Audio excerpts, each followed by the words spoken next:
Hello, you're listening to the Saluki Gamescast. This is episode 91 for Friday, September 20th, 2024. My name is Justin Young. Joining me as always are Alicia Utecht. Alicia, how are you doing? I am exhausted, but I'm good. That's better than it being that time of the semester. So Next week will be that time of the semester because we'll be a week out from my show. we'll take it from when we get it. A good week from Alicia. So we're happy for that for you. Christina Ivey. Christina, how are you? Good. I'm tired, but it's not that time of the semester yet. Wow. Well, we're 2 for 2 so far. Yeah. So Mario Sanders, how are you? I'm also pretty tired, but it was a fine week. I did have a student after my class tell me that she really likes the class, so I'm going to try and ride that high for a while. Yes, we love to see it. We have such weird highs that we like focus on. Like all those people are like, oh, my professors are all drunk and on drugs. And it's like, no, like the one drug that we really want is approval. Yeah. Please, we were all weird in high school. Yeah. Please give us approval. Yes. And how are you, Justin? I say we haven't asked in a while. How are you, Justin?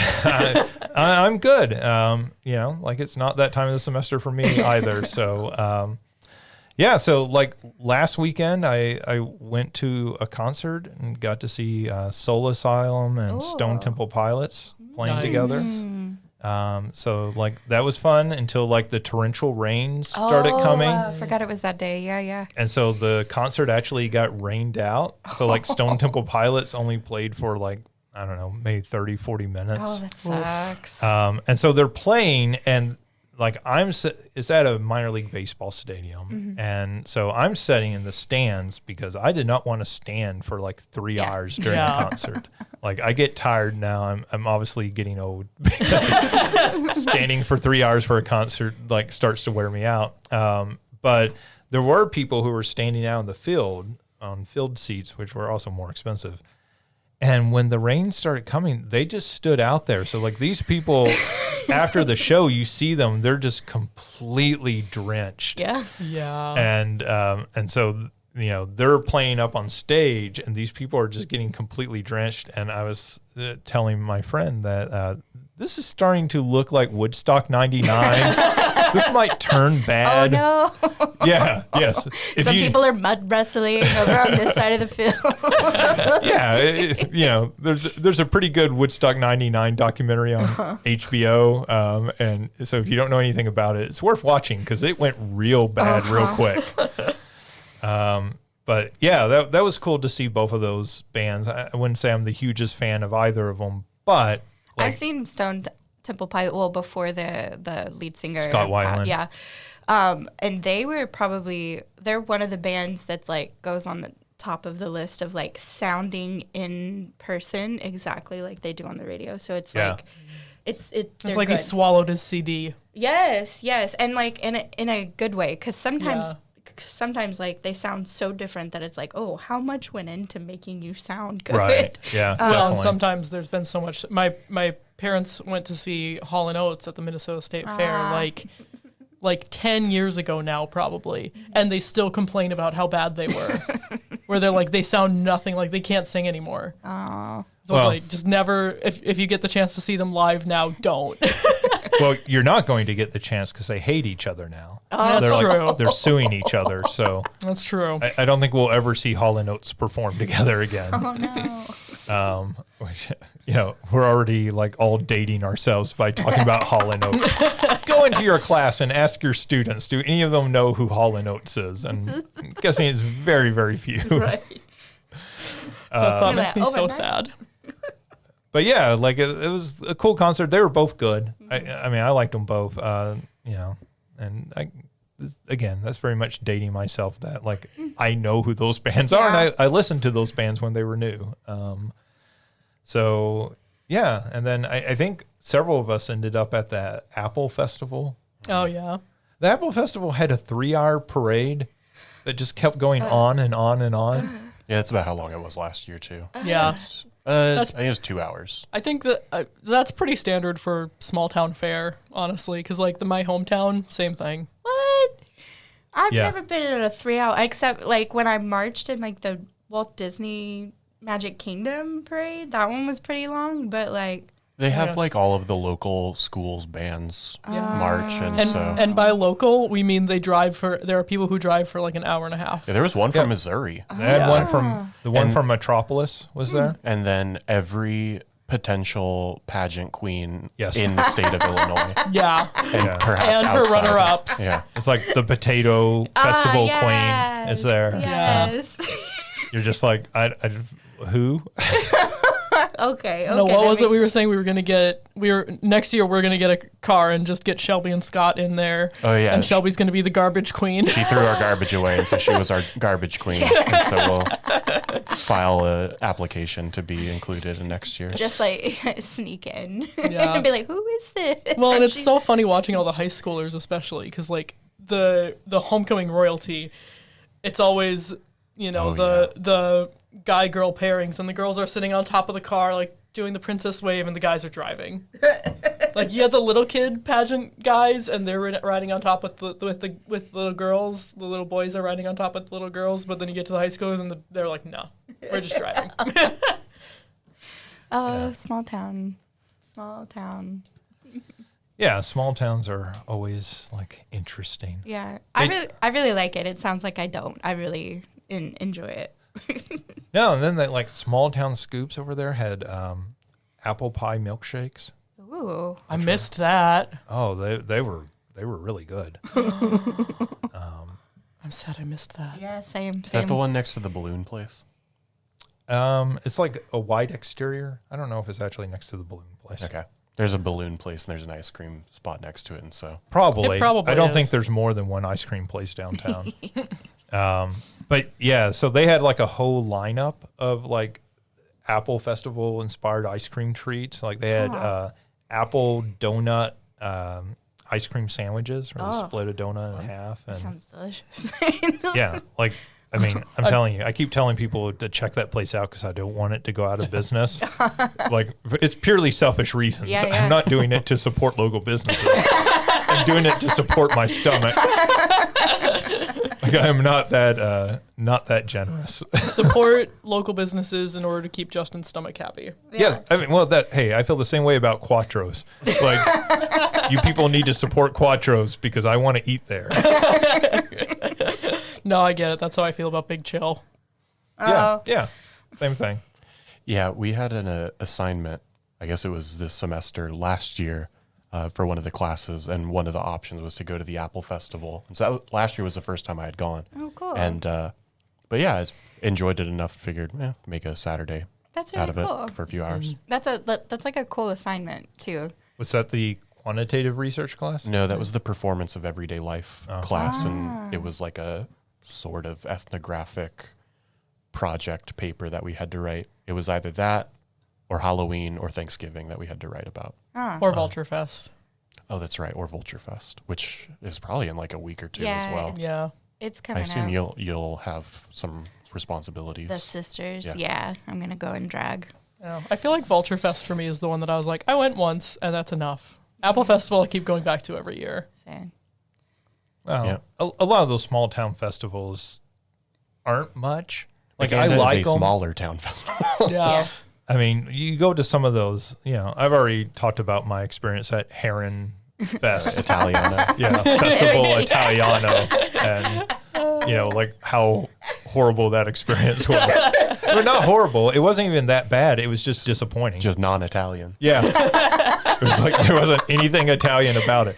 First thing I saw when I went to Apple Fest was they had a truck set up selling pizza. I was like, that's all you need at Heron Fest. You could have at least made the argument that it was somewhat Italian. Yeah, and we've been talking about all the yummy apple things you can get, so they also checked their list. So.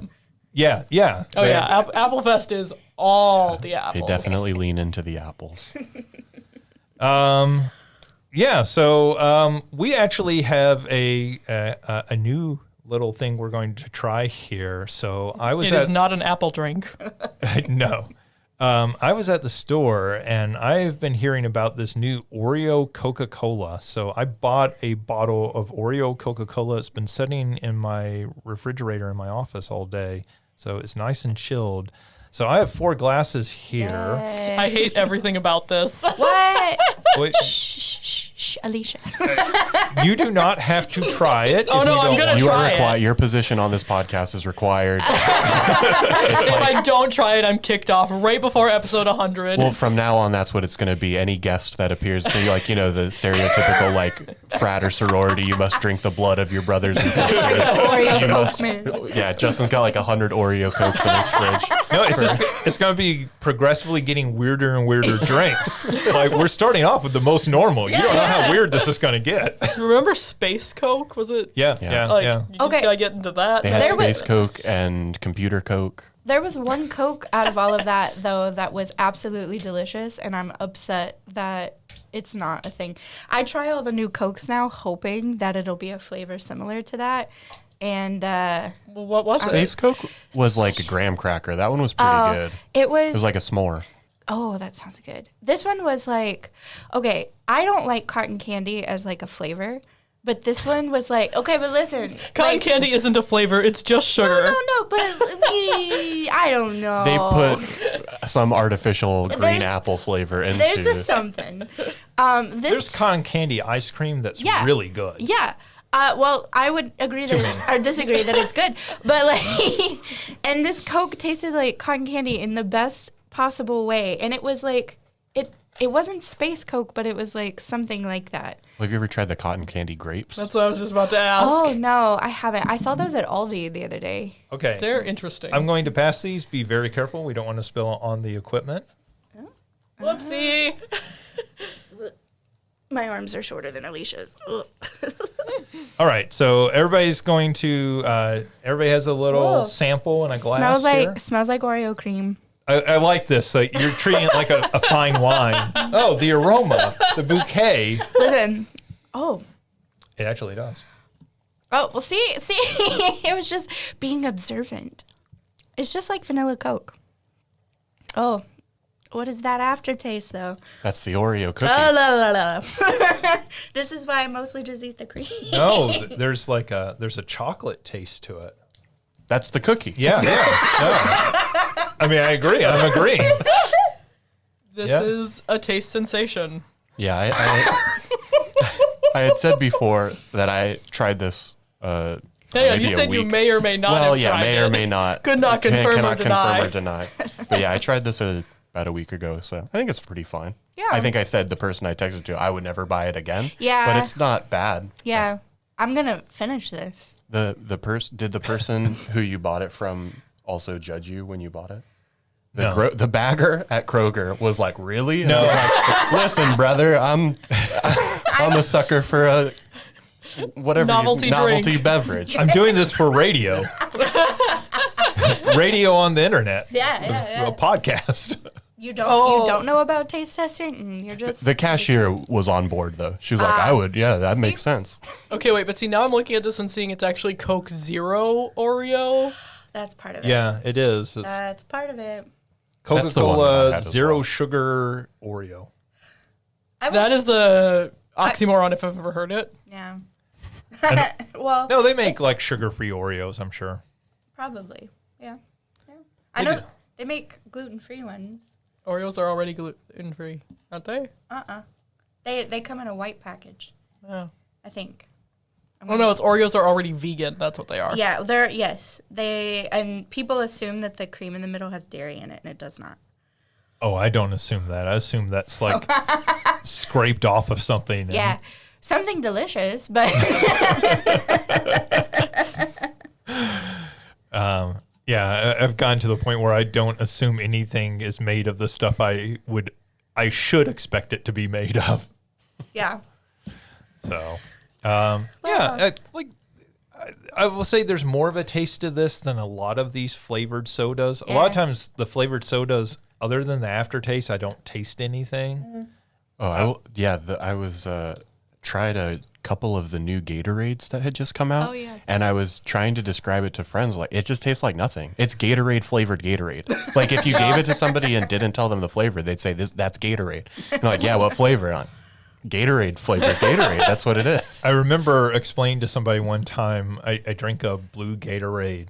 And they were like, "What flavor is it?" I said, "It's blue." Yeah. Was it dark blue or light blue? I don't even remember now, but like it tastes like blue. It doesn't taste like anything. Yeah. It doesn't taste like blueberries or something blue No. you Right. would think of. That's how I feel about like grape soda or like grape juice. I'm like, it doesn't taste like grape. It tastes like purple.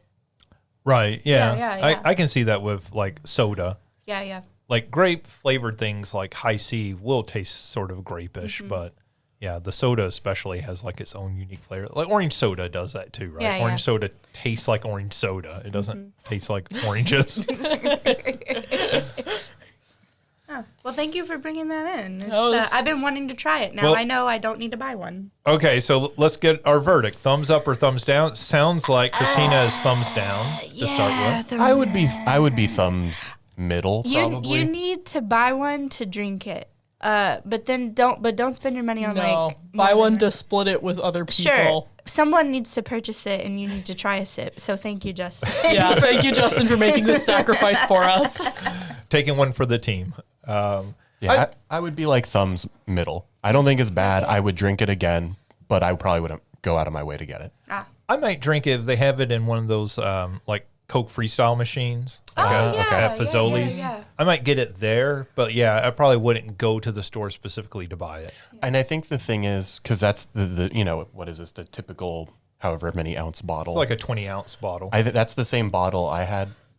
I would have it in like one of those mini cans. I think that's about the amount I would have. But an entire bottle was like, by the end, I was like, I couldn't do They it. sell them in the minis too. That's one of the thing I saw. Yeah. So. I should note that this says it is fizzy cookie flavored. There you go. Yeah, it is. That's the chocolate. It's a solid thumbs down from me. I'm like, We're not surprised. You were not enthusiastic to begin with. I was not. I do like that the two women on this podcast both vote thumbs down. The two men are like, in the middle. So like maybe there's a gender element to this. I mean, I will eat an entire package of Oreos I'll if you put say- it in front of me. I say, don't get me wrong. I love Oreos. Just not I with love a Coke? Coca-Cola. I just will, no. I am interested if it wasn't a Coke Zero, if it would be better. What about like a deconstructed Oreo Coke? Like, would you dunk your Oreos into No. a Coke? Absolutely not. like you offended her with that question. She was. How dare you suggest anything other than milk? Well, Oreo and Coke are best buds. Officially, by the Coca-Cola Corporation. Lies. And we did talk about this beforehand. They no. have the cookies now that Yes. are Coca-Cola flavored Oreo cookies. So Do you Oreos think are those, Milk's favorite cookie. do you think that the Oreo Coke is better or the Coke Oreo? I bet the cookies are better. Oh, see, I'm skeptical of the Yeah. cookie. Well, I'm here's gonna- the thing: is the Coke in the cookie or in the cream? I would assume the cream. The I assume it would be cream, like yeah. I think the basically cream if you is look They're at red. Yeah. Oh, okay. it's red. Yeah. Okay, that's specific. Mario's changing his opinion right they- now. they actually just had Star Wars Oreos. Ooh. And when you open the pack, they were either light side or dark side. And if they were dark side, the cream was red. That's cute. That's I like that. amazing. Yeah. I guess for me, so it would be like, I assume the flavor would be like a Coke slushy Yeah. is as the cream. Yeah, I can see that. I'm gonna see But if I can. I don't if like I can that it would find be them. red. I was gonna say somebody else All right, take next week we'll do Cookie Fest. I feel like we could just do like 10 different packs of Oreos and like have a buffet of Oreos trying Honestly, which flavors. I would be down if for you that. see the carrot cake ones, you buy those. And even if you're just giving them to me, I will give you one back. Like they are so good. Well, that does it for our new junk food segment as part of the podcast. I'm adding the Oreos to my grocery cart right now. I love that. To for like your you. Instacart. Yeah. I love that for you. Good for you. Oh, for us to try. For us. This is for us. I make the sacrifice for us. You know, This is for us. I almost bought some of the Super Mario Oreos when they made those for us to try, but then they were just regular Oreos. Oh, so They those weren't have a flavored. I say that's what They didn't taste like Yoshi. That's what they do. That's what they did with the Pokemon ones too. You could have made you like a mushroom flavored Oreo. that's kind of like what they did at IHOP, though. They're like, oh, this is Eggman Benedict. No, this is your Benedict. Like, yeah. How dare you? And the guy our waiter didn't even know what we were talking about. I'm disappointed. Oreos, you should have been bold enough to make them mushroom flavored. I mean, that has all sorts of connotations that could be dangerous for them. I would like to point out that Mario did not go there with those connotations. That was Justin. I was thinking just like a plain button mushroom. If you want to get weird with your mushrooms and your Oreos, you do that on your own time. That's what I want to know. Like, can I get just really tall? Power up? Yeah. Or like star flavor. Depending on the kind of mushrooms that are used in the cookies. Listen, that does not make me bigger. That makes me melt into a couch. All right. Let's talk about video games. We're talking about Mario and mushrooms. Fair. So let's talk about what you've been playing. Alicia, what have you been playing? It has been a mega chaotic week. So I have literally barely have been staying on top of the New York Times games and then just playing Pokemon Go whenever I get the chance. So it is kind of, they added Dynamaxing now, which was a 8th gen feature. So it is kind of like they added it in such a way where it's similar to raids. So it is actually like a full new gameplay mechanic rather than just, we're adding like new mons or a new item. It's a full new gameplay mechanic, which is kind of fun. Cool. But how does it function? Essentially, there are Dynamax spots. So, like how there are gyms and Pokestops, there are Dynamax spots, and they're only active for so long. So, like 2 days or whatever, and then there'll be a Pokemon there, like how there is for raids. So you'll go and you'll fight that Pokemon and try and catch that one, and then you can leave. Because only Pokemon that you catch from Dynamax spots are capable of Dynamaxing. So even though, Charmander can anyways, but any Charmander you've caught before this can't. It has to be one that you've caught from this spot. Hang on. So, like, Dynamaxing, is that like the Mega Evolutions? Similar in a way, in that the fact that it was Gen 8's gimmick, kind of like how Mega Evolutions were the Alola region gimmick. But Mega Evolutions were only very specific Pokemon could Mega Evolve. Okay. Dynamaxing any Pokemon in Gen 8 can Dynamax. Okay. I thought Mega was X and Y. Was it X and Y? I don't remember. I think it's X. It doesn't matter. Was that Kalos? I have no idea. Yeah, you're right. Z moves was Alola. Kalos was Megas. It doesn't matter. What is the new one is terrestrialization. Easy for me to say. You might be getting too clever with your terminology if the people playing the game can't pronounce any of it. Yeah, terrestrialize. Especially a game like Pokemon, where you're like ostensibly trying to get new children to play this, and they can't even pronounce any of the words. Let's be clear: it's 30-year-olds that played the original games that are primarily playing. Yes, but the reason that series is successful is it keeps getting new kids to play. Yeah. Yes, Alicia will play to her dying day, but they also want to get new kids. Speaking of, did you see Alicia's shirt today? It's cute. Yeah, it's Kirby. Kirby. Right? It's amazing. Anyway. Shout out Box Lunch. But yeah, so the Dynamax mechanic is neat, and then you can only battle against a Dynamax Pokemon with ones that you've already caught that are capable of Dynamaxing.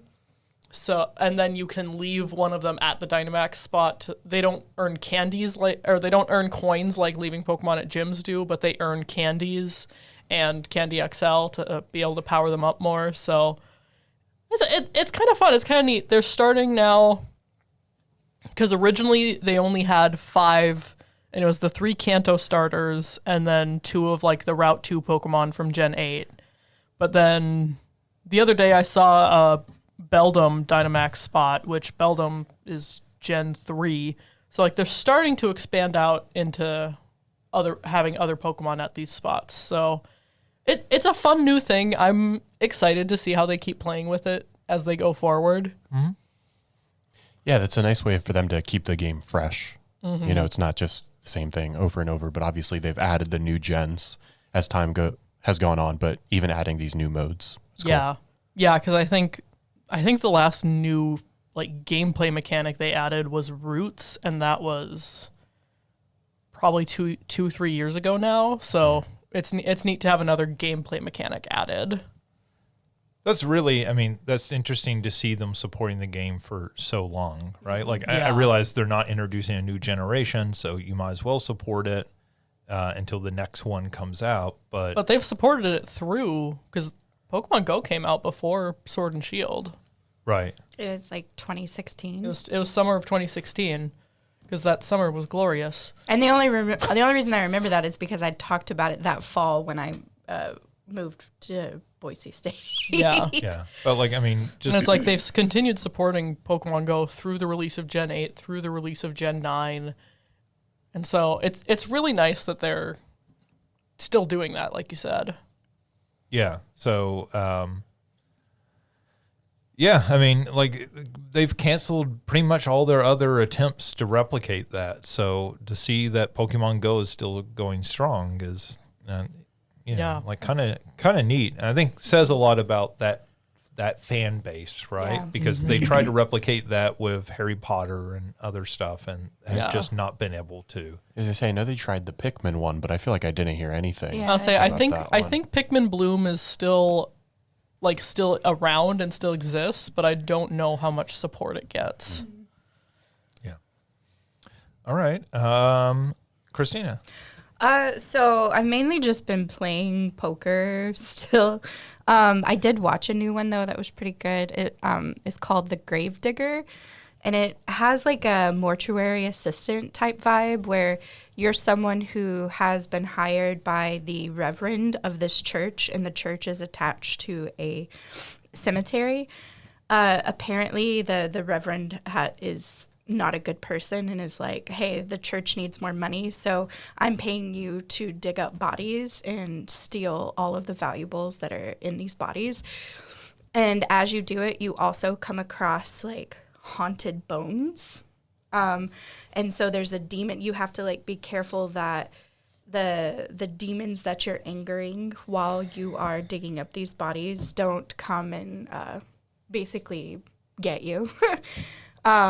And so it's it's really interesting, very much like Mortuary Assistant, that has the demons come in and like haunt you while you're trying to do your job. It does the same thing. There's not as many varied ones like in Mortuary Assistant, and there's not like a storyline that they follow. But it was really interesting, and if you have played Mortuary Assistant, are looking for something along those lines, I highly recommend this. It was really interesting. Is this first person? Yeah. Mm-hmm. So do you feel like is this like a cheap cash in on Mortuary Assistant? Like somebody trying to copy it to ride its coattails? I think it's more of like, I mean, yes and no. Like, I don't think that they're trying to like just cash in on it. It does feel like a love letter to those types of games, if that makes sense, or like an homage to those types of games. So it feels like it's doing its own thing on top of that. Yes, and there are enough differences. Like I said, the demon keeps coming into these different rooms, and you have to continuously put crucifixes in these rooms to prevent these like demon seals from appearing, because once those happen and get worse, that's when the demon can take you over, basically. Right. And so it's like you have several things at once that you're trying to monitor, and so again, so a little bit of Five Nights at Freddy's with that. A little bit, yeah. It's definitely more mobile, and it's also cool because like the graves themselves are different people who have played those types of games in the past. So the person I was watching kept resetting it until they found their grave. And then they dug themselves up, and they were actually like a black woman, and they're really a white guy. And so they were like, hey, wait a minute. But it's really cool in that way. So yeah, I don't think it's necessarily trying to capitalize on the success of Mortuary Assistant so much as it's like trying to build on that subgenre of horror games. Okay, that makes sense. Yeah, that's really interesting because I've seen Mortuary Assistant, but I haven't even heard of this game. This is like brand new. Okay. Yeah, and I've never played Mortuary Assistant. I feel like I should. I have once, and I actually streamed it, and I almost peed myself several times. Like, it's one thing to watch it; it's another thing to like play it. Right. And it's an intense game. If you like horror games and think nothing scares you, play this game at night by yourself. Like, it's pretty great. Yeah. All right. Cool. Mario, what have you been playing? Yeah. So the new game that I don't know if I'd go so far to say addicted to, but I've been playing probably more than I should, considering work that also needs to be done. Mood. Is Hearthstone Battlegrounds. I don't know how long it's been out, but Hearthstone has a sort of auto battler mode, and it's a lot of fun. This is the card game? Yeah. Okay. It's a lot of fun. There's another one that I had played for a long time, but they just added stuff to it, and I feel it became overly complex. And so I hadn't played that one for quite a while, but I had watched some people playing this one, and Scott actually plays quite a bit. I'd forgotten that he had mentioned it, and he and I have been talking about it quite a bit recently, but it's a lot of fun. It hits on all of whatever like the neurotransmitters that are triggered when you're gambling. So I think that's probably why it's so addicting. But it's a lot of fun. And I think I like that it's not overly complicated, and that in many ways they restrict some of the things that could make it more complicated. There are like 10 tribes that in the game of like different types of minions that you like recruit to your squad. But for each game, there are only 5 of them that are available. So it changes each time you play. Oh, that's cool. You might go 3-4 games in a row where the same one is available, but like a different of those 5 are always, you're not going to get the same 5 every single time. Yeah. And so Yeah. it makes it, I think one of the things that is really good about that is it sort of forces you to also become somewhat decent. Maybe it doesn't force you, but like encourages you to learn how to play all of the different tribes. Yeah. And because there's an aspect of randomness of like what's going to show up in the shop, you can't just like force, I'm going to play demons this every single time I'm going to play demons. Yeah. Right. Because even if demons are available in the game, you might not roll demons. And so Right. like if you want to force it, like you certainly can, but you're probably going to do pretty poorly. So like you have to, in some sense, like be able to like play on the fly. Yeah. And but yeah, so I've really enjoyed it. I think my only critique of it, well, not my only critique, the only thing that like would keep me from playing it probably more is the games can be pretty long. Like I would say like one, not round, but like one game can be upwards of maybe not an hour, but like 40 to 50 minutes or so if Yeah. you do well. Yeah. I mean, if you die really fast, it's not going to be that long, but But that sounds sort of like if you're making an actual run in Balatro, right? Yeah. Like sure. that yeah. can easily run 40 minutes. Yeah. I guess my comparison is the old one that I had played. Maybe it was about the same amount of time. It didn't feel quite that long. But I think the other thing that's really cool about Battlegrounds, so there's 2 modes. There's a solos mode and there's a duos mode. Solos, you're in a lobby of 8 people.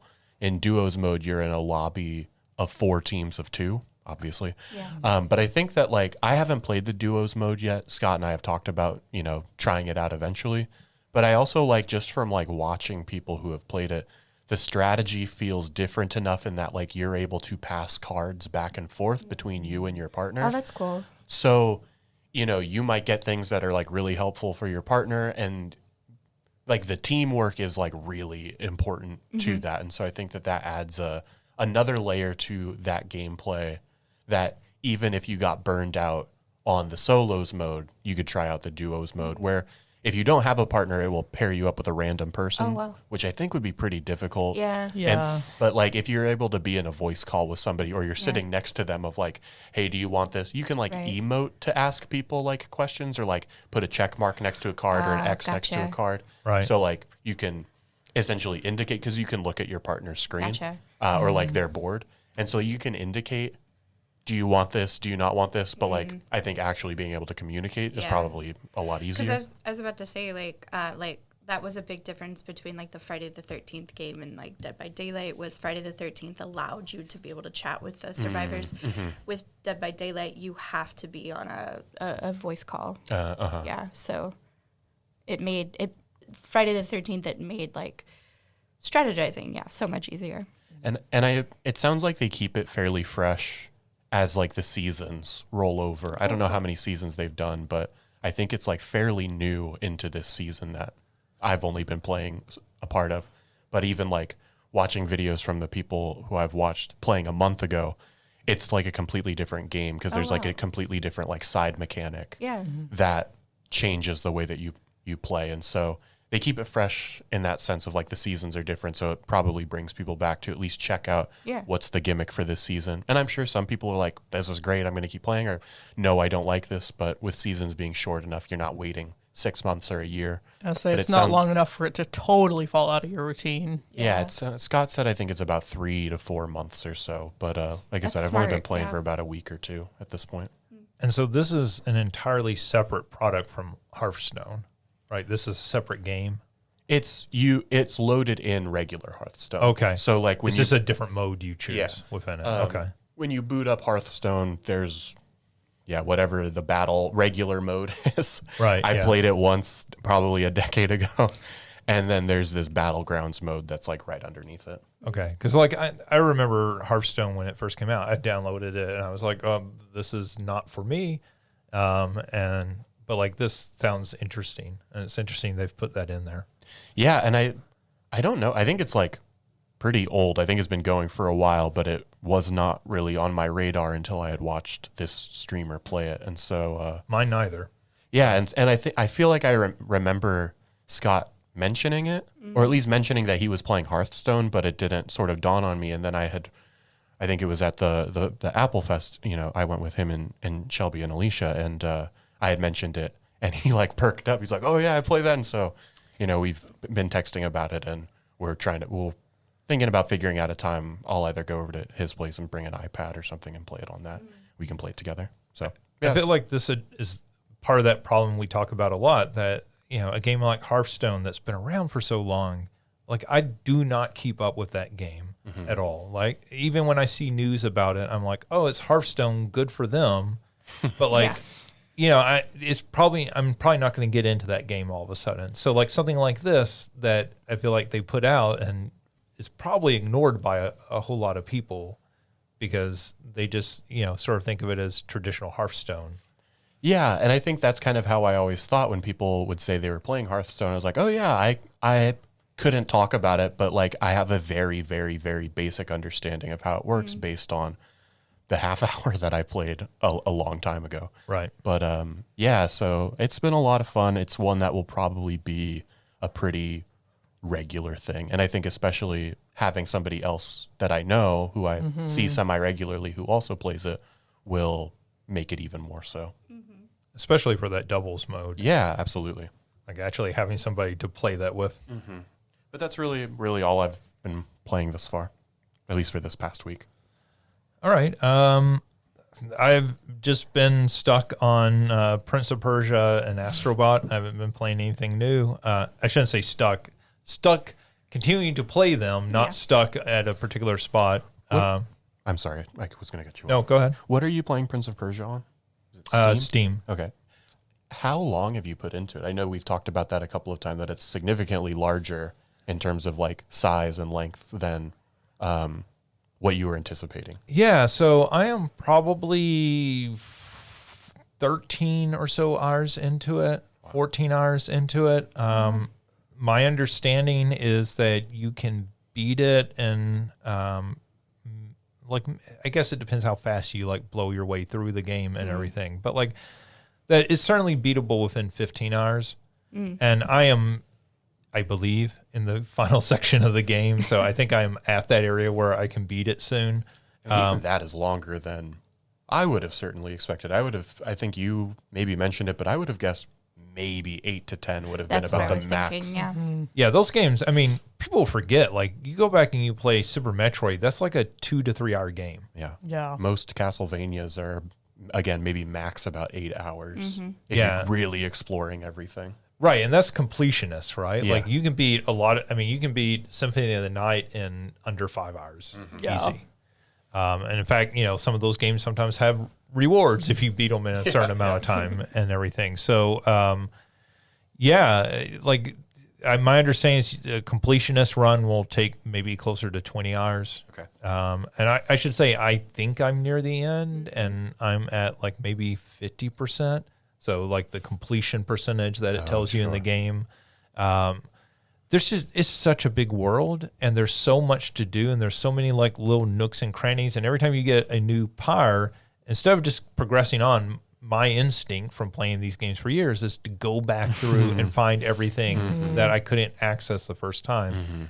And I think when I first talked about this game, one of the things I noted was there's a built-in screenshot feature. So at any point you can press down on the D-pad and it takes a screenshot and puts it on the map for you. Yeah. You did mention that. So like if there's a destructible wall that you can't destroy right now, but at some point you're going to get a pyre to do that, you can take a screenshot of that, and then later when you get that pyre, you can open up your map and see where those are on the map. So that's like an amazing feature to me. Yeah. Like it's a really smart Yes. feature. That's a great, especially for that type of game where you're expected to do some backtracking. Yeah, and so there's just a whole lot of that. There's the game has some real. I think one of the things that kind of separates this maybe is a little unique to this game is there's a whole lot of areas where it is like you're slowly gaining pyres, right? So ever since Prince of Persia Sands of Time, every Prince of Persia game has been about time manipulation in one way or another. And so this game is about that as well. So like the central plot, but also the pyres that you're getting are about that.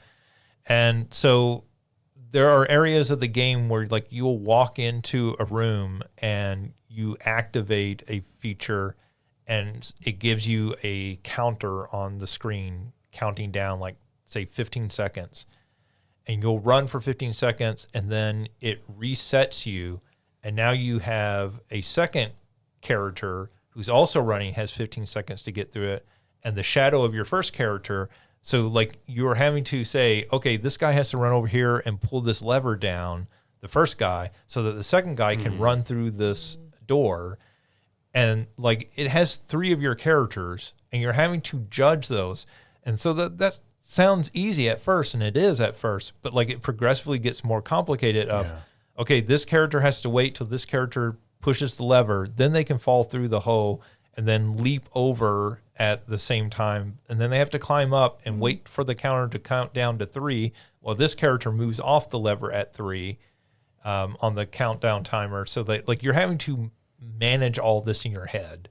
And that gets really complicated, but it's also really cool because I don't think I've ever played a game that's making me do that. I mean, Braid might be the closest. That's a good example, yeah. Kind of, with those time mechanics and everything in it. So I really like that. Like, it's a really fun to play game while also being like good graphically and having like, all the other elements that you would expect out of a game of that nature. As another quick example, did you ever play Blinks the Time Sweeper? Sure. Yeah. Is it sort of similar to that? And like, I mean, I know that's very strictly time based as well, but I'm thinking of like the manipulation of like certain objects and, is it playing on some aspect of that as well? Yeah.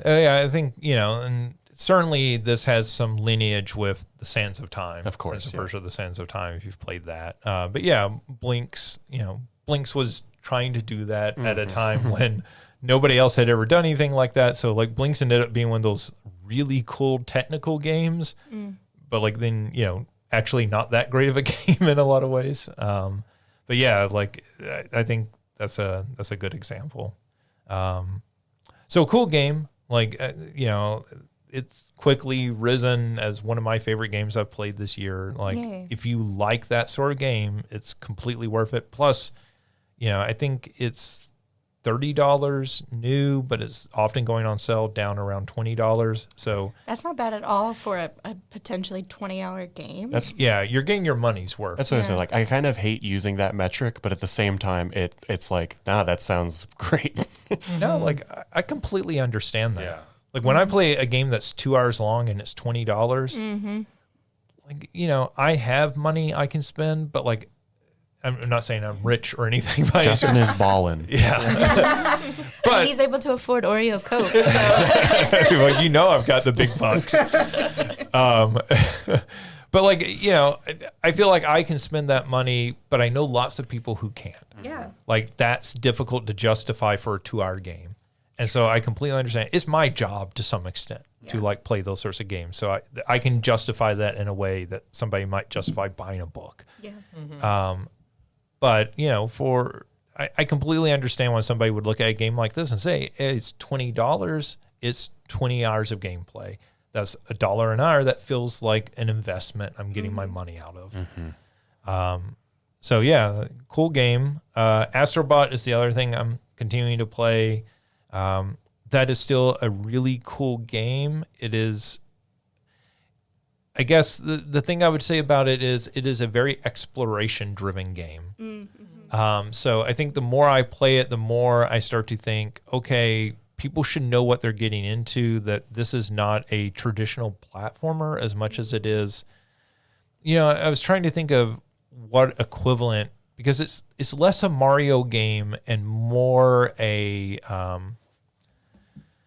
I think the Kirby game, Forgotten Land, like I think that's maybe a good comparison. Like where that game isn't reflex based heavy, right? Yeah. Like it's much more like walk into this 3D area, explore, find the hidden items and that sort of thing. This is really borrowing a lot, maybe more from that than from Mario.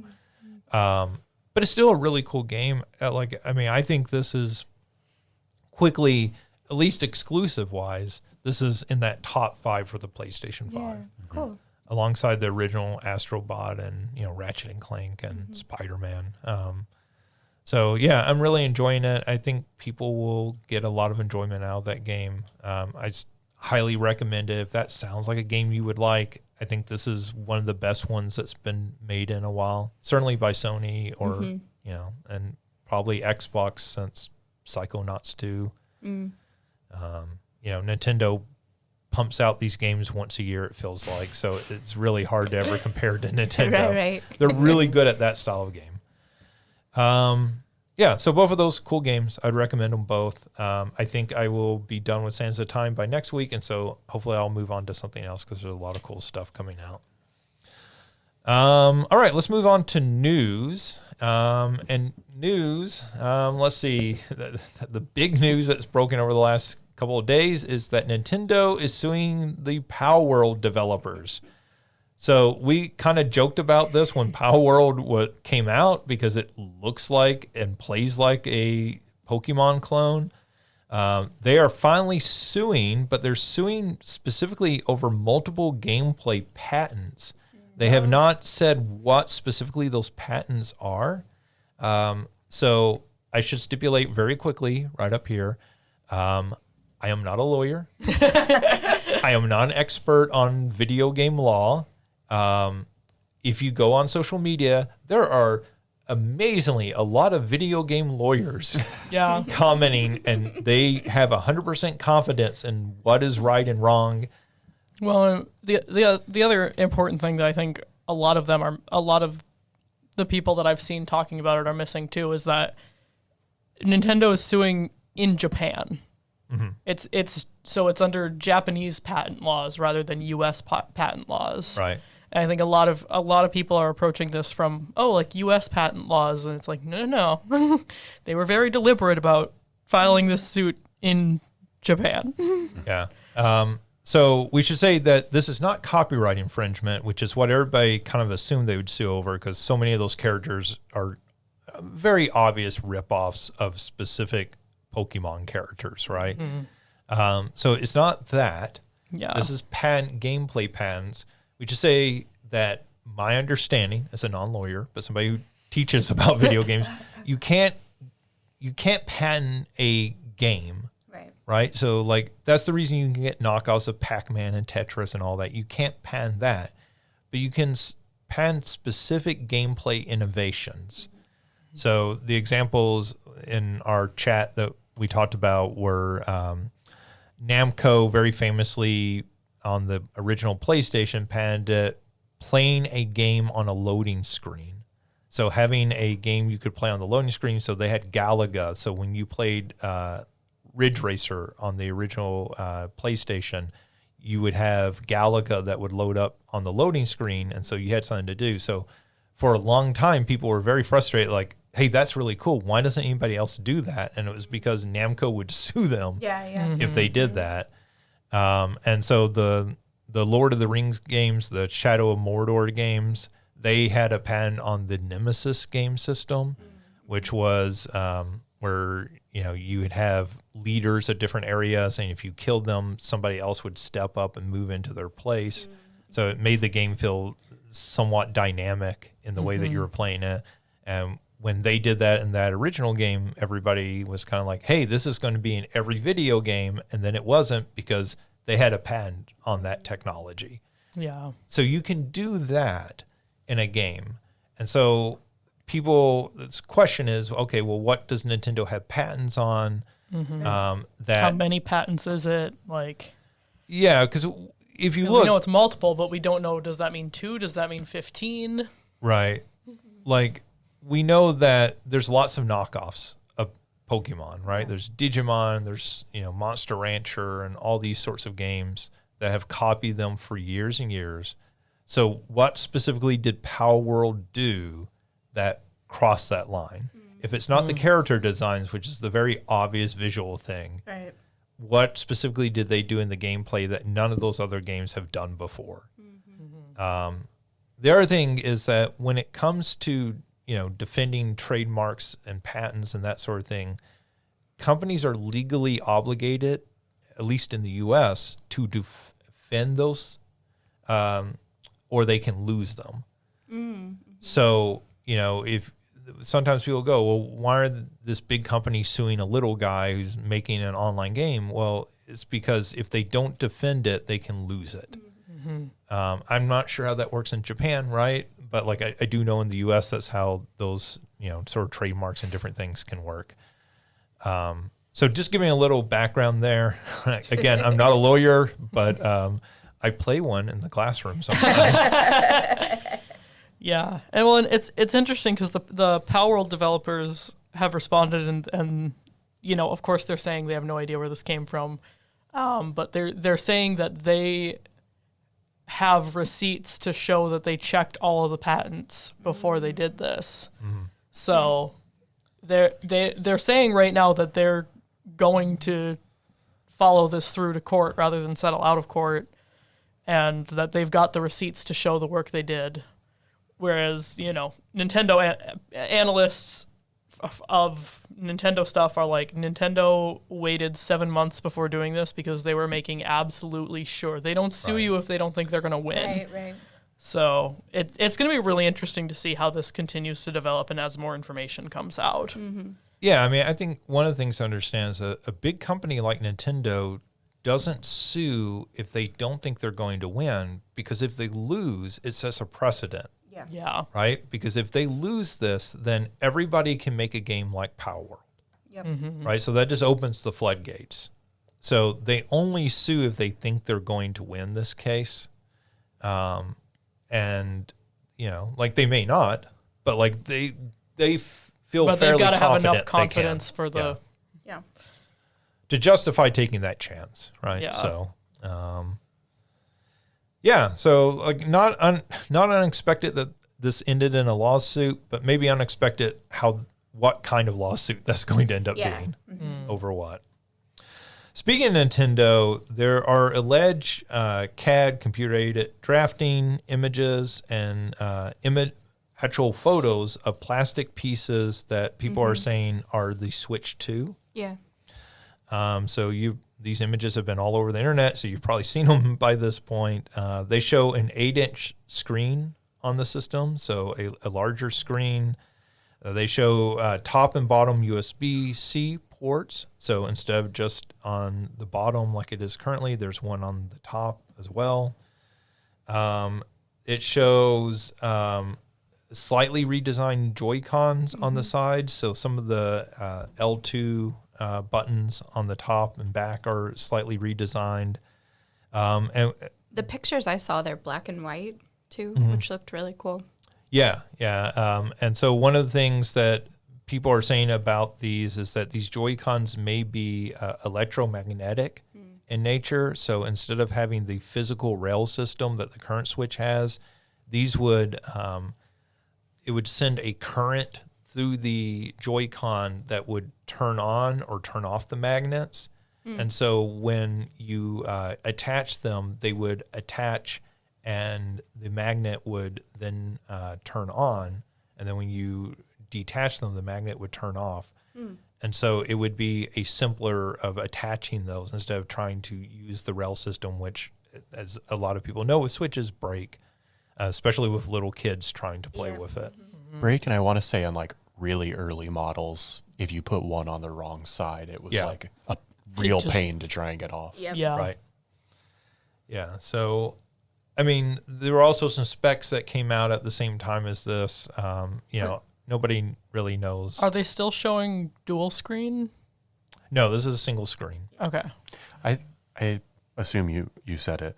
I think the fact that there's going to be a top USB-C port is maybe one of the nicest parts as well. I think that's like one of the things on the original that I'm like always missing.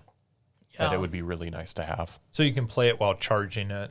Yeah, like I think that's the thing is when you're playing it in handheld, but you need to charge it, that you're worried about breaking the cord eventually. Cord coming up from the bottom, for me at least, feels very awkward. It feels more natural to come from the top, and so it's nice that they're including that. It reminds me of the Dreamcast controllers. Those controllers, the cord came out of the bottom instead of the top, which was always like awkward while you're holding it and everything.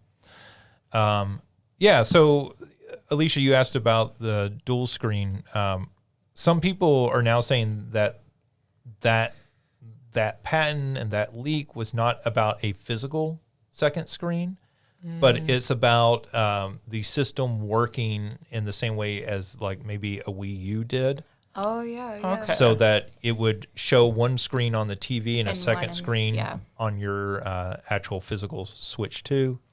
And so that would obviously open up for DS and 3DS games. Right. Yeah. But like it would also, one of the most disappointing Switch games in some ways was Super Mario Maker 2. Mm-hmm. Because the Wii U was perfect for designing levels, and when they switched it over to the switched it over to the Switch. Sorry, I'm getting tongue-tied with all these Switch terms. But when they moved it over to the Switch, right, like you couldn't do that. You had to do it all on screen, and so it didn't have that ease of building new levels and everything.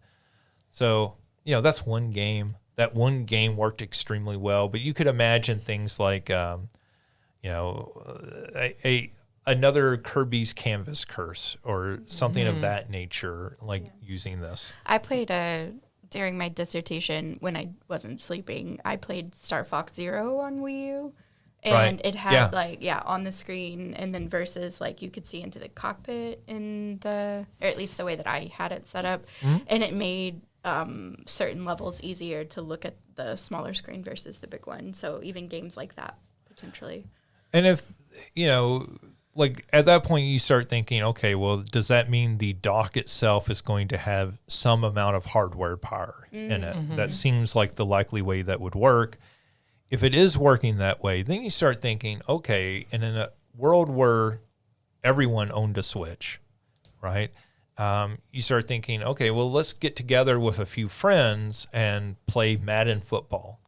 And now all of a sudden we're doing kind of the Dreamcast VMU thing where people are looking down and selecting plays off of their screen and then playing actually on the big screen of the television, right? So it allows for that sort of gameplay that Nintendo has done for years with like the Game Boy Advance and the GameCube, where you're sort of playing these asynchronous games where, they did that with the Pac-Man Versus game where one person, four players were controlling the ghost and one person's controlling Pac-Man. Or maybe it's the other way around. But anyways, so you could see sort of games using it that way. That's all rumor. We don't know, obviously. Yeah. But these images leaking out, we've talked about that Tokyo Game Show's coming up. This, Nintendo doesn't want this all to leak out months before they announce the system. So it lends some credence to the idea that Nintendo may announce this hardware sooner rather than later. If they're showcasing something like this already with this. Let's see. PlayStation is releasing a 30th anniversary line of products. So they're releasing a 30th anniversary gray console for the PlayStation 5, the PlayStation 5 Pro, the DualSense controller, the DualSense Edge, which is their like pro controller that's over $100, and this is the one that really blew my mind, the PlayStation Portal, the handheld system that streams your PlayStation 5 and does nothing else. They're releasing a classic PlayStation gray. This is matching the color of the original PlayStation 1. They're releasing all of these, including a bundle that's going to be the PlayStation 5 with the disc drive, also in gray, and a DualSense Edge controller, all in one pack. They have not announced a price as far as I'm aware, but when you start adding all that equipment up, you're running close to $1,000 for that bundle. Yeah, that is wild. Yeah. It's also like, I don't know. The gray, I get that it's nostalgic, but that was when PlayStation was the least cool looking. Well, and it's not even like, for if Nintendo released something in like the GameCube blue, where like it was Or the purple. Yeah. Like, okay, it's gray. That's fine. It's not cool. Yeah. Yeah, I guess if you don't have one of these, if you're thinking about buying one and this color entices you, like, I guess it's not exciting to me. No. But like it probably is to someone. Yeah. I'm looking at the pictures of it and I'm like, ugh. Ooh. I like my white one. Yeah. I actually like the design of the PlayStation 5, unlike a lot of people, but I'm sure I'm weird in that. No, I like it. I mean, it's better than the 4 is just so like boxy. This is like at least trying to do something. Right. I like the design better than the Xbox Series X, which I think is very boring looking. It's just a little square rectangle. So, let's see. The PlayStation State of Play is reportedly coming next week. So this is interesting. They introduced the PlayStation Pro. Next week, they announced the 30th anniversary hardware. And then next week, supposedly, a State of Play that will introduce some new games, showcase some new games. The reports are that as part of that State of Play, they would show some PlayStation Pro enhancements that some upcoming games might be getting. Good. I mean, they need to do that, again, to justify the price, because at this point, I can't imagine the upgrade being so much more than what I have at home right now. It's especially not enough for me to buy a whole new, like, console. Pro. Yeah. I teach. I don't make money. I can buy a $20 game. I can't buy a $700 system. Exactly. When I say I have money to spend. I got game money. I can not buy console money. a $2 Oreo Coke, okay, or whatever this costs me. I don't remember. $2 seems right. Yeah, definitely on campus where it'd be like $5 or something out of the vending machine. Yeah, so let's see, some more PlayStation news. This came out of a story in the Wall Street Journal where they were actually talking about Intel. Sony, so apparently Intel at some point had been in negotiations with Sony to provide the chips for the PlayStation 6. Mm-hmm. And Sony decided to instead stick with AMD. Yeah. So the PlayStation 6 will be powered by AMD chips. Theoretically, that makes backwards compatibility much easier. Mm-hmm. That was one of the reasons cited for this, that it'll just make that easier to continue, the PlayStation 4, PlayStation 5 games continuing to play on the PlayStation 6. That seems really important when companies are releasing games now brand new on the PlayStation 4 because they're aware of that backwards compatibility. Yeah. So you can imagine that continuing to the next generation, right? When the PlayStation 6 comes out, there will be games released on the PlayStation 5 because they know it's future-proof. Mm-hmm. Those games can be played on the PlayStation 6. And for those who haven't upgraded yet, they'll still get to play those games. Yeah. Mm-hmm. Let's see. So the ESRB has rated a game titled Horizon Zero Dawn Remastered. So it looks like we're getting a remaster of Horizon Zero Dawn. The remasters are happening way too fast. They really are. I mean, I was just Googling it to see the game came out in 2017. So it's like almost a decade old, but at the same time, you gotta be at least like, I think 2 console generations. Yeah. Is my expectation for a remaster. I mean, I feel the same way about movies right now too. No, I was literally talking about that at breakfast this morning about how it's like the remakes and remasters and reboots, and it's like, slow down. Give it 20 years. Mm-hmm. Well, I don't think that's going to happen because they make a lot of money off of reissuing these games with, I won't say minimum effort, but less effort than developing a whole new game.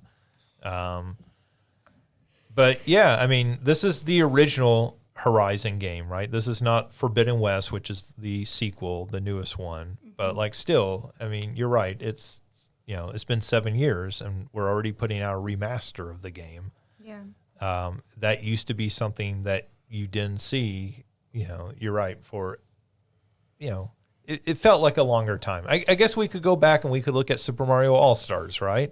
And Super Mario All-Stars is a remaster of games from the previous console generation. So we could, or remakes of those games is more accurate. But I guess I feel like if you were to go to GameStop and buy the PS4 version of Horizon Zero Dawn and put it into your PS5, I think it's probably going to play and look pretty dang good still. Yeah. And that to me, and whereas I think about a remaster or a remake like a Super Mario RPG like we got last year, that, I mean, it's not a brand new game, but in many ways is a brand new game. Like the way that it looks, the way that it plays, even like the, and I don't know, maybe this is like an arbitrary distinction between the 3D All-Stars for the Mario games.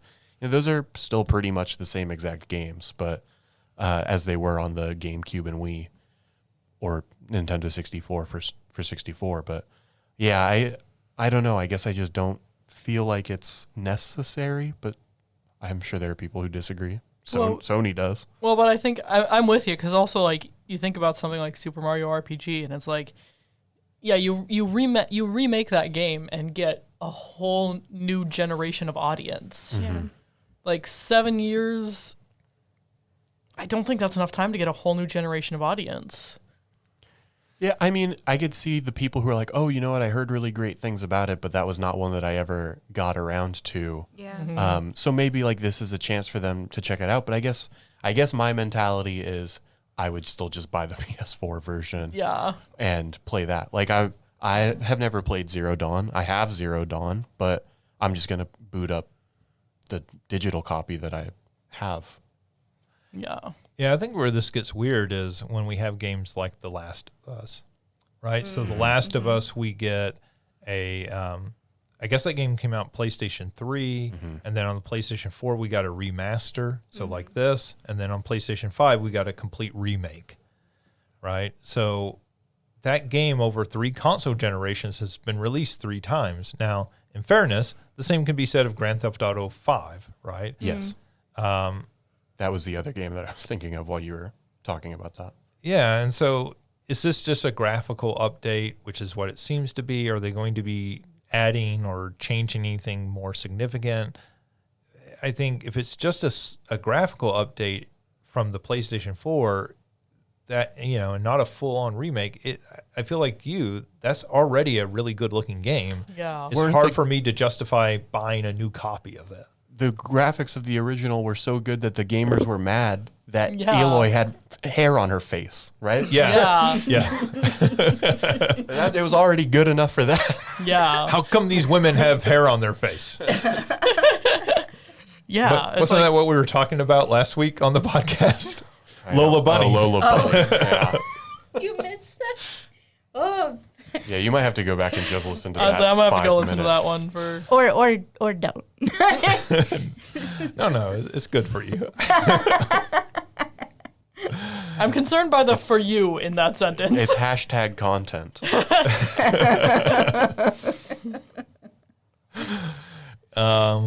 I feel like you and Ryan would both enjoy that discussion for different reasons.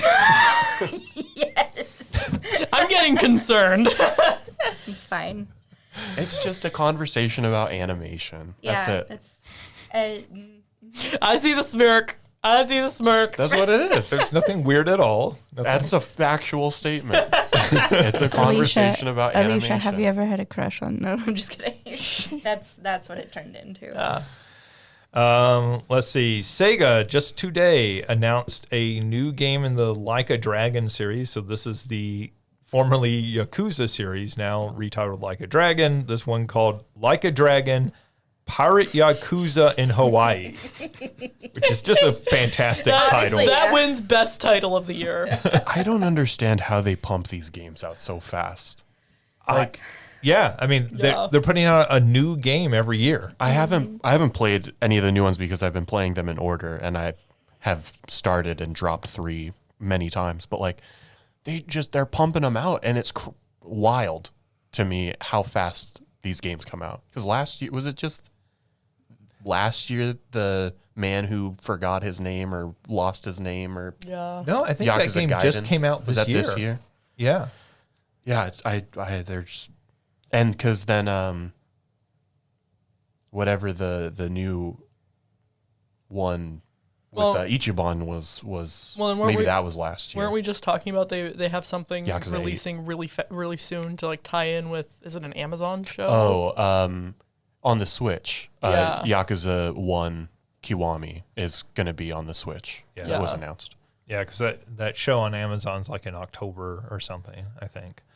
October or November that's coming out. So, yeah, I mean, this is a new Yakuza game. It is not the turn-based role-playing game mechanics. This is going to be more in the traditional action mechanics of the series. And you are going to play as a pirate. In Hawaii. I mean, I think so this is, I guess, connected to the last game that they put out, the last full Like a Dragon game. It was 8. Yeah, this is sort of like a direct follow-up to that, is my understanding, or spin-off, I guess, from it. The other thing I think about this series is that it's become really interesting to me in that it's starting to take on an Assassin's Creed tone, and that, one, they're pumping out a new one every single year, but like 2, that they're also experimenting with these, and like, what if we set one in this era? What if we, do these gameplay mechanics? I mean, they are making a pirate game, which is exactly what they did with Assassin's Creed 4, right? Like, they made it into a pirate game. And I wonder if that's based on, maybe Ishin was that popular. I mean, that was the remake of, and I think that was on the PS3, but that was like a side game that was set in, I want to say, feudal Japan. Right. There are 2 or 3 of those that they just re-released.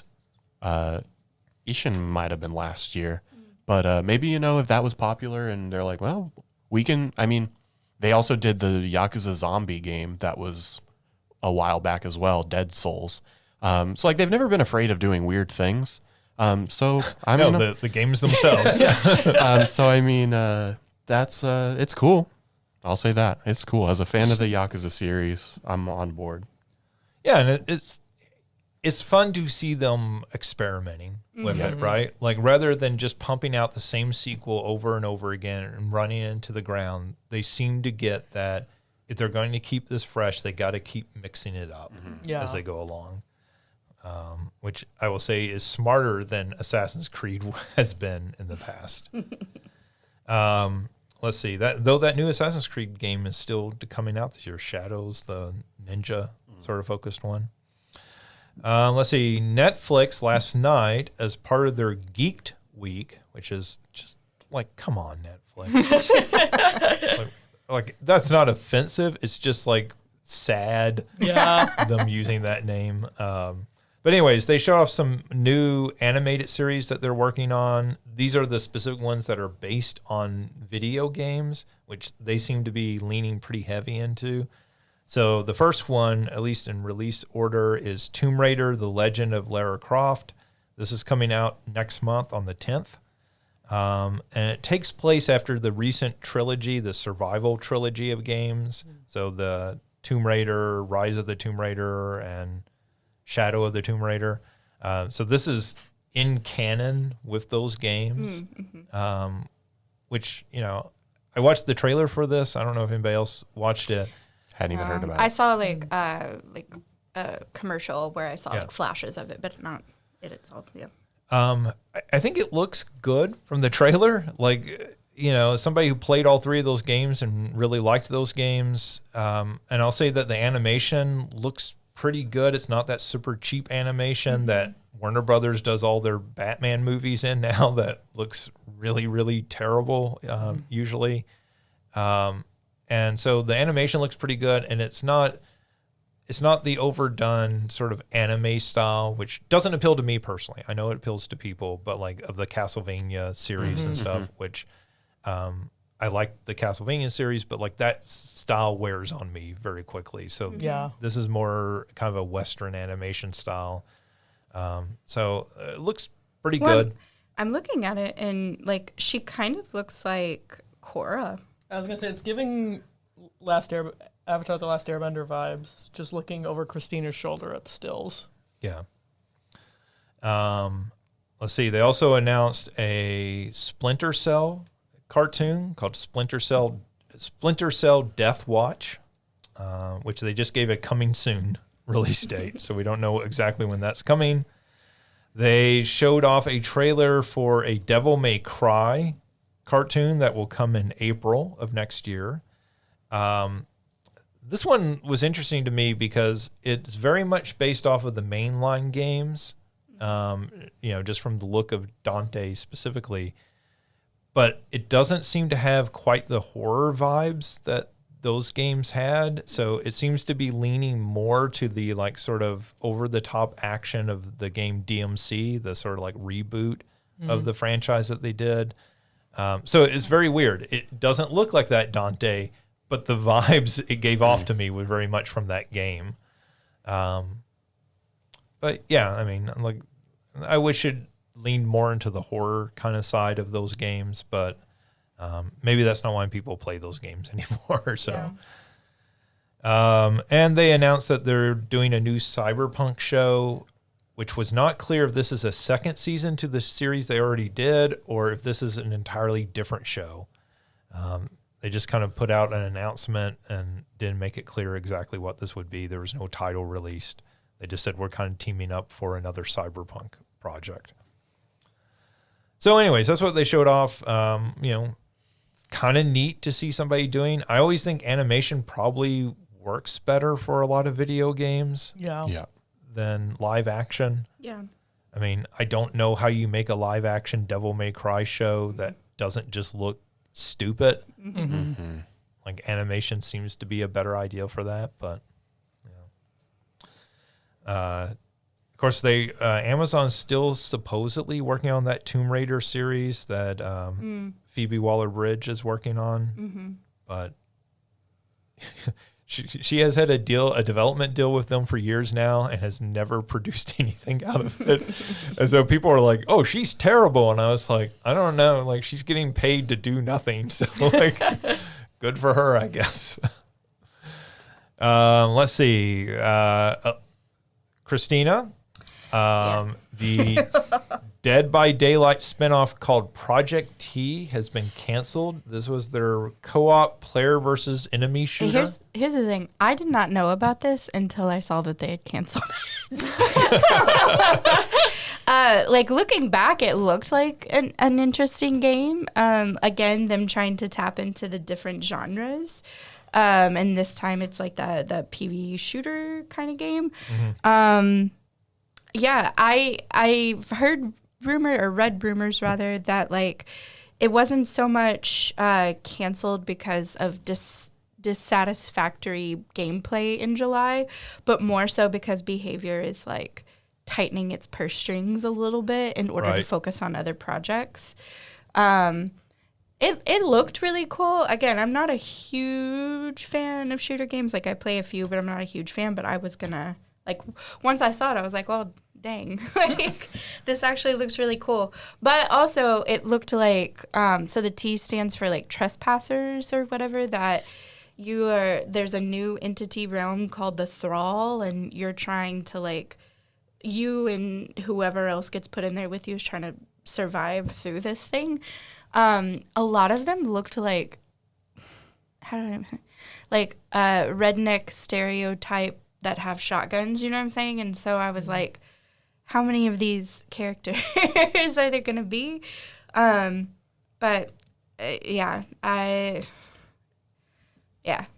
don't know. I don't know how, like, the idea of having a shooter in the realm of Dead by Daylight didn't initially make sense to me, but I don't know. Yeah, I mean, they seem to be kind of going the route of Riot Games. Yeah. Where they have been, okay, how can we capitalize off of this one big hit that we have and like do all these spinoffs? And I guess actually Fortnite the same way. Like, Epic Games has done the same thing, right? Like, how can we take this one franchise that really works and vary it as much as possible and try to expand our user base? And that doesn't seem to be working for Epic Games. And you know, Riot Games has that that fighting game coming out that they're doing, which is like 2X, I think is the name maybe of that. And so I wonder how this will work for them, because they've been putting out several of these. And I think, to me, they have to still stick within like similar genres. Like, why does casting of Frank Stone work? Because the lore is based on a lot of narrative, and the type of game that Frank Stone is all about exploring narrative. This, to me, doesn't seem to fit within the narrative. At least, again, I don't know much else about it. But, like, having weapons and stuff, like, sort of, to me, defeats some of the, like, I don't know, with the entity realm. Like, it's basically like a purgatory where they torture these folks. And so if you have a weapon as a way to get through, it feels a little weird. I don't know. I mean, I understand that, because it sort of reminds me of the Resident Evil films. Yeah. Like, what was scary about those games were you were being hunted by monsters and zombies, and then they make the first film and they're like, you know, doing backflips in the air that are impossible, and they all have machine guns, and you're like, oh, this is less scary. Well, and Behavior's actually talked about that, because a lot of the big argument between folks who are killer mains and folks who are survivor mains is that the balance is out of whack, that killers and survivors need to be balanced. And Behavior's actually said, no, this is a horror game. Like, the killer should have a little bit of an advantage, because part of being a survivor is having a team to rely on when the killer has that advantage. And you're supposed to be a little scared. Like, of course that goes away after a while, but like, you're supposed to be a little worried about things. So. Yeah. And that's hard. Those asynchronous sort of games, it's very difficult to balance that out. You know, I remember the game Evolve. That was one of the problems, that it very quickly became where the monster lost every game. Yeah. Like as soon as players kind of figured out the gameplay mechanics, the monster lost, and then it became no fun to play. Exactly. And that's why I really like that they update the perks and everything else. Like sometimes it makes me a little upset the way that they do it, but I'm also Survivor main, so that take that with a grain of salt. But I like that they keep on top of it in order to maintain that balance and really maintain or change up the like the go-to perks that people always use. Yeah. Two quick last news items here. One is we talked about the new Flappy Bird game last week. That had just news had just dropped about that. In the like following week, it has come out that the original creator of that game has denounced this new game. He has nothing to do with it. He says the new game is crypto. I think the people developing it are involved in crypto in some form or fashion. But he says, he doesn't control the trademark on the name at this point. That my understanding is it's vast legal shenanigans about how that name ended up with who it ended up with. But anyways, this new Flappy Bird game sounds like it has nothing to do with the original creator. Somebody is basically just copying his work, which just makes it skeevy as all hell, even before you bring in the crypto part to it. Right. Yeah. So just a follow-up, since we talked about it last week, let's clear up what's going on with that. It sounded weird even last week. We talked about that, I think, on the show. It sounds weird as an announcement. And the last thing I wanted to talk about here, 2 Point Museum, which we've talked about a little bit. This is the follow-up to 2 Point University and 2 Point Hospital. They announced that if you pre-order the game, you will get Sonic items for in the game. So this includes slushies and a foot-long chili dog. Chocolate pancakes. Oh, no, that works for both of them. So this has statues and costumes and merch. So you can have people dressed up as Sonic and Knuckles walking around in the museum, in plush costumes. That's kind of amazing. But they also show a gift shop, and it has little dolls of the characters. And then it has little costumes, little onesie costumes, and little kids are walking around in them. Alicia's checking her bank account. I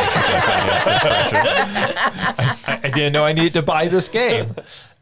So look, it's cute, it's funny. I think that's neat. But I also thought, okay, this is Sega, right? Who's publishing this game? That's the reason they can get this material in there.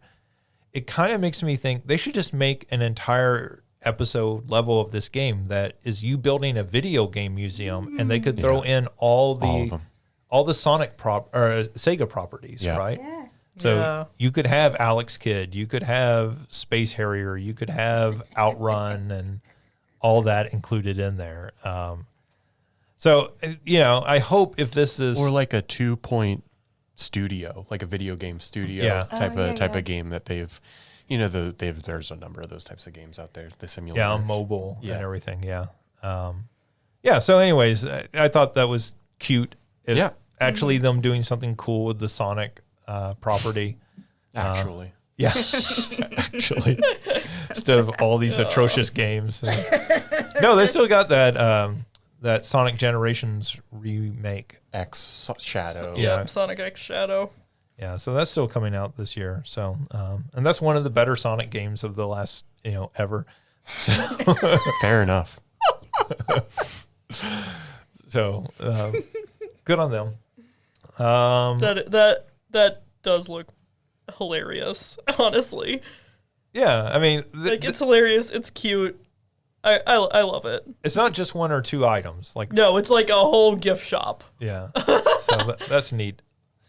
All right, that gives us just a little bit of time here for our big question. And our big question, since there's a lot of news about the Switch 2 and what we assume is an impending announcement sometime in the next few months, what feature or game would you most like to see on the Switch 2 when they announced it. So at the announcement of the Switch 2, what's something you would like to see? Like a feature for the system, hardware or software wise, or a game for them to announce alongside the system?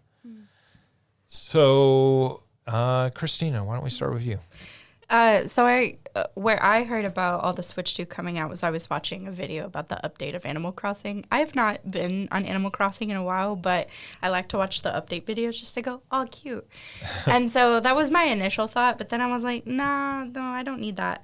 But what I thought about was like what I usually use my Switch 2 for is to carry it with me to parties or to other places so that I can like play Jackbox and Mario Kart and stuff like that. So having something to where I can not have to repurchase all of those on the Switch 2. So and backwards compatibility. Yeah. So that when I log in with my Nintendo ID, I still have access to some of those games, especially like the ones like Jackbox that it's not going to make a difference graphic-wise, like the updates. But, because that's primarily what I use my Switch for now. So that's what I would like to see. Yeah, and I mean, we sort of have taken for granted that backwards compatibility is a feature in game systems now, but it hasn't been with Nintendo. Oh, no, not at all. I'll say I do not take that for granted at all. Well, I mean, on PlayStation and Xbox, right? Like, Yeah. that seems, Xbox has had that for a while. PlayStation seems to be leaning into that, even with our news this week about their AMD deal. And with Nintendo, you have to pay into the Nintendo Online to get their special, like, regular, super, and then now the N64 one, you had to pay a little extra money to get those games. So And the GBA, too. Mm-hmm. Yeah, so, I think that's a feature we should expect. Nintendo should deliver that. Absolutely. It's time. But it's Nintendo, so whoever knows. Yeah, I mean, it's what I think the Wii was able to play GameCube games. I think the Wii U was able to play Wii games. Yeah. But I think that's about it in terms of like. Yeah, I mean, otherwise it was just different cartridges for different systems. They weren't. Well, like, and the Nintendo compatible DS still had, you could play Game Boy Advance games, but at least in the original one, that's true. Yeah. I guess, the Game Boys were pretty much always some amount of backwards compatible up until like the newest iterations I think of the 3DS DSs. lost backwards compatibility, but It had DS compatibility, I think. okay. It had DS compatibility, but Not GBA. it didn't have the GBA or Game Boy because you could play other Game Boy games on the old DSs. Yeah. So it would be nice if it's the same cartridge, or the similar cartridge slot. Yeah. Absolutely. Yeah. All right, Alicia, what feature would you like to see? Yeah, backwards compatibility was my number one and same cartridge, because I'm like, I buy the physical games. I don't have the digital copies. I want to be able to still play them. And then the other thing, I think I wouldn't mind a comeback of the stylus, like from the DS days, because I'm like, man, I don't play on my TV so much. I usually play handheld. But then, like, if I'm like eating lunch or something, it'd be nice to have a stylus to be able to just tap the screen rather than having to be like, let me fumble with buttons. Yeah. Yeah, having a like actual fully capacitive screen like on your cell phone, right? Like that would help a lot with that and making that more practical. Well, and like I've learned you can do touch I can do touch screen with the Ace Attorney games, and I was rewatching somebody playing Brilliant Diamond, and like the only way to clean the badges was touch screen on the playing handheld. You couldn't do it any other way. So it's like they've done some touch screen on the Switch, but it's like if they want to keep that, if they want to do that more, I'd like a stylus. Right. Sure. All right, Mario. I think I probably mentioned it before. My hope was that they would come out on the Switch, but I will continue to hope that they come out on the Switch too, and that is the Wii U remasters of Wind Waker and Twilight Princess. Oh, yeah. As much as I just complained about remasters, this is at least 2 consoles since it, so I feel justified. And the Switch one lasted I bought it when it first came out in 2016. Yeah. But I'm wondering if whatever, I don't know, the rumor or the hope is that there's like some amount of dual screen capability with the Switch 2. I remember a friend who had the Wii U version of Wind Waker in particular talked about how good the second screen, like how much better it made it than the original game. Being able to like access your inventory pretty much at any time while the game was still like up and running. That's like the 3DS version of Ocarina of Time. Yeah, absolutely. Like how much that makes better, like especially like the water temple, right? Because you're not having to go into a sub menu; you're just touching on the bottom screen. Yeah, and so maybe if that is a capability of the Switch 2, maybe that's something that particularly they were saving for. Who knows? But I would love to see those. Yeah, and sorry, other Wii U games that were never ported. There's a very short list, but I know.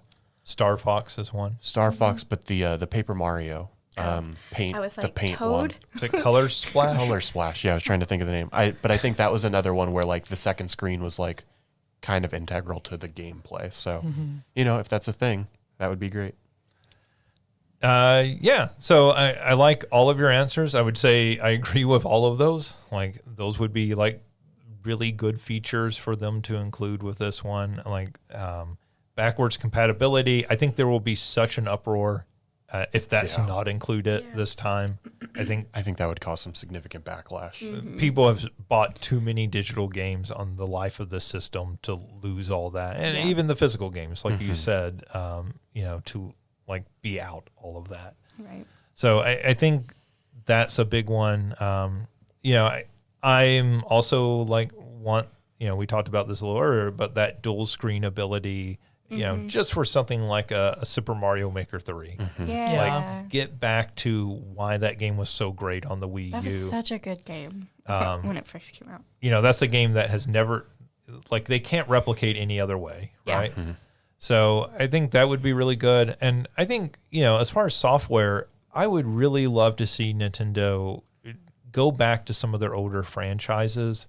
And I think at the launch of a system is when it's easiest to do that, to like do a one-off and say, hey, we're going to make a new F-Zero. We're going to make a new Wave Race. We're going to, we're going to take one of these older franchises that we haven't done anything with in a while and make something new with it. Yeah. And I think there's a lot, the history of Nintendo is so long. There's so much there that they could do. That it feels like the right time, right? Yeah. New Kid Icarus game. Who says no? Yeah. Well, I mean, of course, that Kid Icarus game that was 3DS. Yeah. 3DS sounds right. Yeah.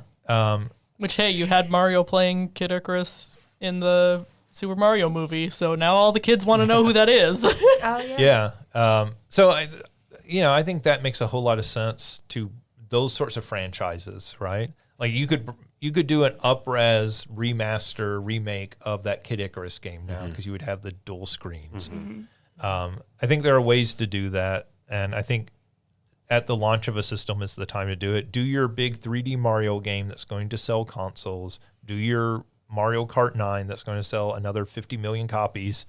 Like those all make very good sense. But then do like your more experimental, like bringing back this franchise. Yeah. And Kid Icarus, I believe, was a launch title for the 3DS. Oh. Yeah, or very close. Yeah. It was like in that first year or so. Yeah. Yeah. So, anyways, that's my answer.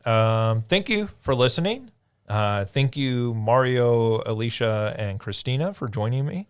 As always, you can find more of our content at salukigames.com. You can follow us on social media.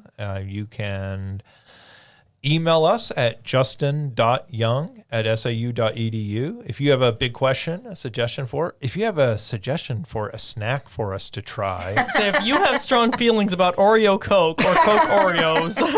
Yeah, like we'd love to hear it because it sounds like we're going to be eating Coke Oreos next week. And that is not a euphemism for doing drugs. We mean the Nabisco made Coke Oreos. Oh no. But Sandy is going to listen to this podcast like, wait, what? You're doing what? But anyways, we would. Sandy's not our boss anymore. That just dawned on me. Sandy can do whatever she wants. Sandy's gonna like, I'm in. See, that's what's going to get us in trouble. Is that line? But anyways, thank you for listening. Thank you as always for being part of this. And go play something really cool this week. Have a great week, and we will be back soon with another episode.